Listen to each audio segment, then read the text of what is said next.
Good morning. It is 7:17 a.m. On Monday, June 25th, 2018. I'm Christiana Ellis, and this is 5 more minutes, and I'm pissed off at the whole world right now, and it's just, that's the way it is, I guess.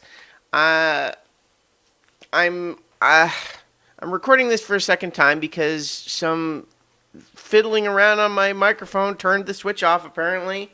And so I had no sound when I recorded this the first time, and didn't pay enough attention to realize that until I had it all uploaded and I was moving on to other things. And then I said, well, maybe I ought to double check it. And then sure enough,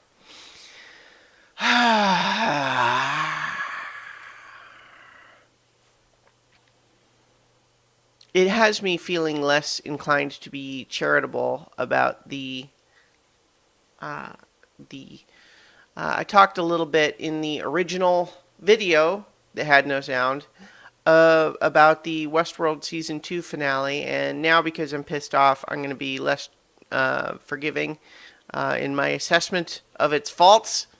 I think that there's a lot to like about the Westworld show generally, but I think it also is so in love with its weird non-chronological storytelling device that it kind of forgets to have the story be comprehensible and make sense when told in the right order.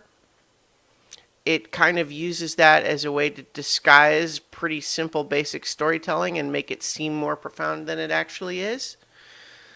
I mean, I don't want to pretend like I don't still like the show and don't plan to watch season 3, um, but there was also a handful of things that I feel like the nature of the way they told the story makes it unclear what happened in a couple of cases where it doesn't seem like that's the point. Obviously, there are some things where it's supposed to seem like mysterious, but like at a certain point, like the genius of a story that tells itself that way, like the what's supposed to be created is that sense of tension from the mystery that is then resolved when it all crystallizes and you understand what's been happening the whole time. And that's hard to do, and I think that Westworld does not entirely succeed at that, because there's a few places where I watch what's happening and I'm like, I get the feeling that the show is trying to tell me that's the answer, but I don't get it. And there's a couple of places like, no spoilers, but at a certain point, someone's gun explodes in their hand, and it's not at all clear why. And it's like, okay, did someone shoot it out of their hand? That seems plausible, but who was it? The characters in the scene don't seem especially interested in that, and I'm not sure what that's all about.